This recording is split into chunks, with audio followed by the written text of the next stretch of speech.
Hello दोस्तों, मैं अमरदीप का ध्यान। नमस्ते, प्रणाम, सलाम वालेकुम, सत श्री अकाल, जय मसीह, राम राम जी, जय माता की। दोस्तों, आपका स्वागत है मेरे यूट्यूब चैनल डिसेंट एडवाइज में।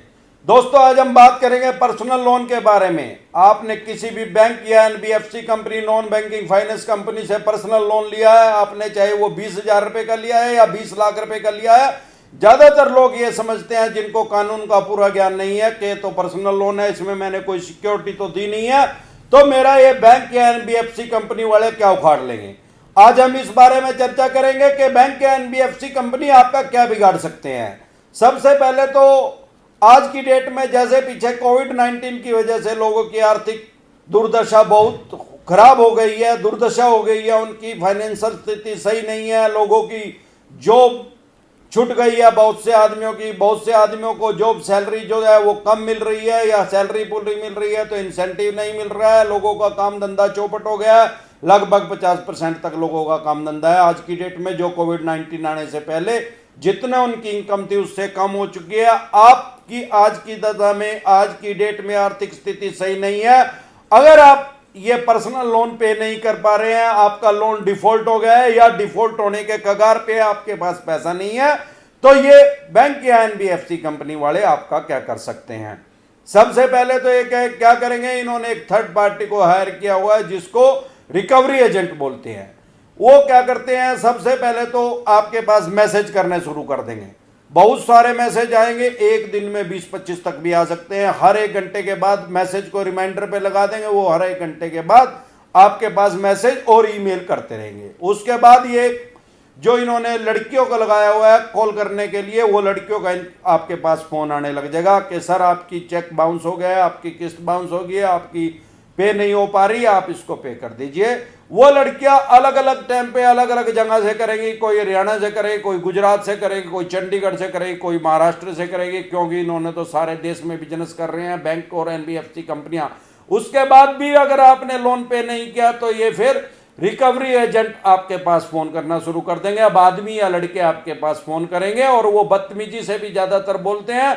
इन्होंने जो चवन्नी छाप रिकवरी एजेंट हायर किए हुए हैं बैंकों ने और एनबीएफसी कंपनी ने, उनके खिलाफ आपको क्या करना है, उनसे साथ कैसे ट्रीटमेंट करनी है, उसके लिए मैं अलग से एक वीडियो डाल चुका हूं कि ये जो रिकवरी एजेंट है, जो आपके साथ मिसबिहेवियर कर रहे हैं, अपशब्द बोल रहे हैं, गलत भाषा का प्रयोग कर रहे हैं, आपके घर आके गाली गलौज कर रहे हैं, आपके यार प्यारे रिश्तेदारों को, पड़ोसियों तक को बता रहे हैं, इनके साथ किस तरह से निपटना है, उस बारे में मैं एक अलग से वीडियो डाल चुका हूं।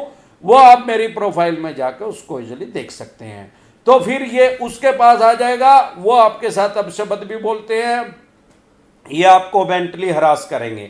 अगर फिर भी आपने इनका पैसा नहीं दिया तो फिर ये एक लीगल एक्शन की तरफ चले जाते हैं। आपने जो भी लोन लिया है, हम किसी भी तरह का कोई भी लोन लेते हैं किसी भी बैंक या एनबीएफसी कंपनी से, तो हम एक एग्रीमेंट करते हैं। उस एग्रीमेंट में ज्यादातर बैंकों या एनबीएफसी कंपनी का एक क्लोज होता है, आर्बिट्रेशन।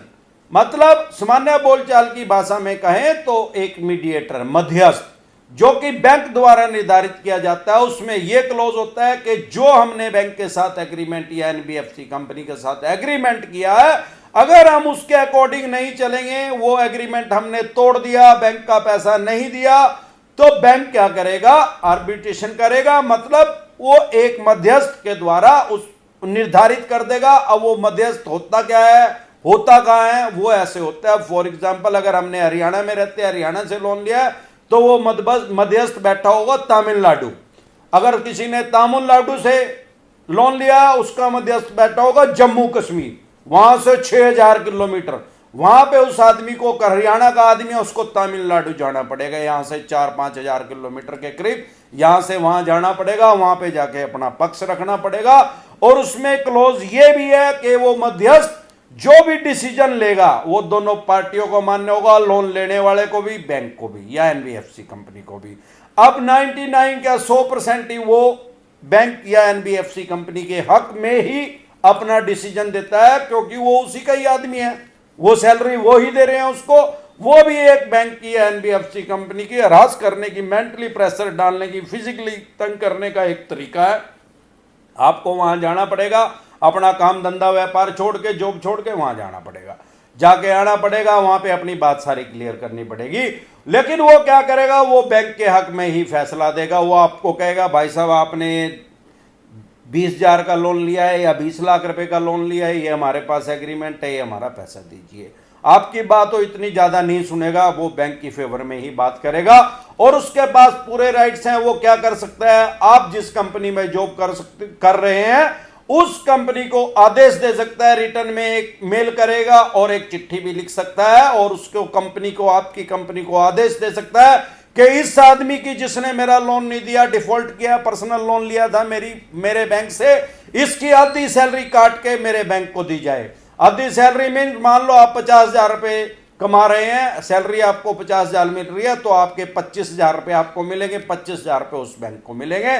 अब मान लिया आपकी किस्त है 10,000 रुपए, 10,000 रुपए किस्त आपकी डिफॉल्ट हुई है, लेकिन उसने क्या आदेश दे दिया कि आपके 25,000 रुपए काट के बैंक को दिए जाएं, तो आप और भी मेंटल स्थिति आपकी खराब हो जाएगी, मानसिक दबाव में और भी ज्यादा आ जाएंगे।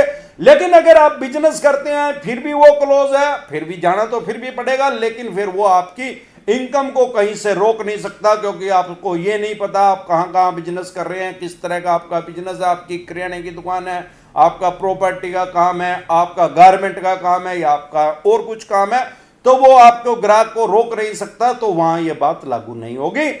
अगर फिर भी जाना जरूर पड़ेगा, वहां पे नहीं जाएंगे तो वो अपने लीगल एक्शन बैंक फिर दूसरे तरीके से भी लेना शुरू कर सकता है। कई बार ऐसा होता है कि वो जो आपने एग्रीमेंट किया उसमें वो क्लोज ही नहीं है, तो आपके खिलाफ और क्या एक्शन लेगा, सबसे पहले तो ये वाला बैंक एक्शन लेगा, दूसरा एक्शन जो लेगा वो गंभीर एक्शन बैंक ले सकता है, आपका पर्चा भी दर्ज करवा सकता है, फोर्जरी में, चीटिंग में आपका पर्चा दर्ज करवा सकता है। वैसे तो लोन ना देना सिविल का मैटर है, ये कोई क्रिमिनल केस नहीं है, लेकिन कुछ कंडीशन में क्रिमिनल भी अप्लाई हो जाता है, आपका पर्चा भी दर्ज हो सकता है स्थानीय थाने में, चौकी में, वो किस भी आप पे करेंगे बैंक। ज्यादातर वो ये देखेंगे कि जिस आदमी ने लोन लिया है उसने कहीं जब लोन लिया था अपनी सैलरी स्लिप कम या ज्यादा तो नहीं बता दी, उसकी इंक्वायरी करेंगे। दूसरा, आपने जो रेजिडेंस का प्रूफ दिया था, आपका अपना मकान है, आपने रेंट पे तो नहीं बता दिया, आपने कहा रेंट पे है, आपने वो अपना तो नहीं बता दिया। अगर आपने अपना बता दिया, कई बार ऐसा होता है बहुत से आदमियों के पास दो मकान होते हैं, फॉर एग्जांपल 540 और 541, अब वो मीटर जो लगा हुआ है बिजली का वो 540 में लगा हुआ है और 541 पे भी वही आदमी का भी जो दोनों मकानों में रह रहा है, और जो उसकी सारी आईडी है वो 541 की है। अब उसने क्या किया, लोन लिया, वो जो अगर आप अपना पर्सनल रेजिडेंस बताओगे तो वो आपसे बिजली का बिल भी लेते हैं। अब वो 540 का है और 541 की सारी रेजिडेंस का आपके पास प्रूफ है, उस टाइम तो उन्होंने लोन दे दिया, लेकिन अब आपके ऊपर वो चीटिंग का केस रजिस्टर कर सकते हैं कि भैया ये तो 541 के प्रूफ हैं।